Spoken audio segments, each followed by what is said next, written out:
In a world where appearances deceive and arrogance often masquerades as authority, a powerful incident aboard a commercial flight has emerged as a profound lesson in dignity, leadership, and the crumbling facade of colonial superiority. This is the true story of President Ibrahim Traoré of Burkina Faso, an unassuming leader whose quiet strength exposed racism, humbled the arrogant, and reignited a movement for African sovereignty and respect. It began like any ordinary day. President Ibrahim Traoré, known for his humility and revolutionary ideals, had just concluded a series of diplomatic meetings in Europe. But instead of chartering a private jet or traveling with pomp, he opted for a regular Air France commercial flight back to Ouagadougou. Dressed modestly in a hoodie, he carried no air of superiority. He greeted airport staff with quiet respect, his identity unknown to most. He wasn't trying to make a statement. He was simply being himself. In stark contrast, a wealthy French CEO boarded the same flight, surrounded by an entourage and basking in self-importance. Used to preferential treatment, he demanded special attention the moment he arrived.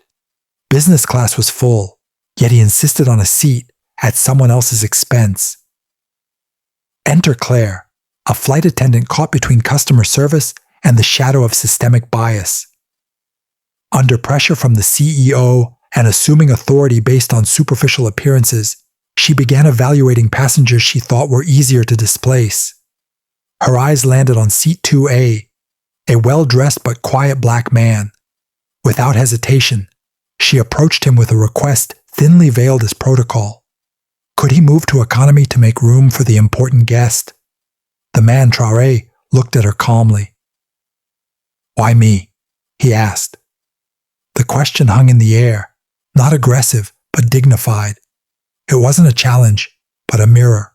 She had no answer. Unaware she was speaking to the president of Burkina Faso, Claire continued to pressure him, muttering in French about certain passengers not belonging in business class. Her bias was clear, her arrogance unchecked. As Traoré declined to move, Claire turned to another African passenger, publicly humiliating him by accusing him of ticket fraud. The man protested in vain. That's when Traoré intervened, standing slowly, not as a president, but as a fellow human being witnessing injustice. "You're judging people by skin color, not by boarding passes. That's discrimination," he said firmly. Claire, unbothered, brushed off the remark with a snide comment in French. She still had no idea who she was addressing. The CEO, watching smugly, added his own insult. "These people should be grateful we fly here at all." But Traoré didn't raise his voice. He sat back down. He waited, silently. The flight landed in Ouagadougou without further incident. But the moment the doors opened, a unit of Burkina Faso's elite presidential guards entered the cabin, marching straight to seat 2A. They saluted. "Mr. President, welcome home." The cabin fell into stunned silence. Claire's face turned pale. The CEO's jaw dropped. Passengers who had watched the drama unfold stared in disbelief. The same man dismissed for being less important now commanded the respect of an entire nation.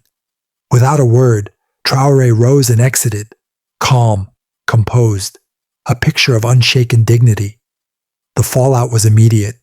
Claire and the CEO were detained at the airport for insulting a foreign head of state and engaging in racially motivated misconduct. The CEO's arrogant claim, "Burkina Faso is lucky to have us," sounded hollow now. His business ties in West Africa were suddenly in jeopardy. Claire, previously protected by company policy and impunity, was now facing charges of discrimination. The French embassy intervened, pushing for leniency, but President Traoré refused to back down. "This is not a colony," he told them. His words hit harder than any sanction. Air France issued a bland apology, hoping the incident would blow over. It didn't. The African public rallied behind Traoré.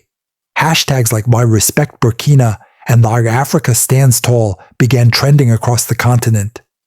Leaders from Ghana, Nigeria, and Senegal expressed solidarity. Influencers and civil rights activists called for a boycott of Air France and all companies upholding racial hierarchies.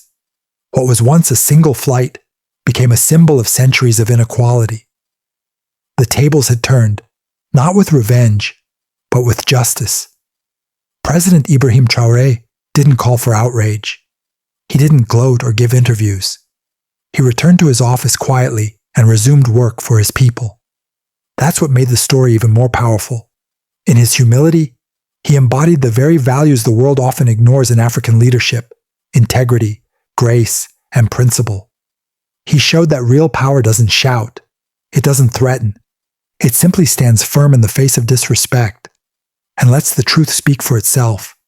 This wasn't just a story about one president.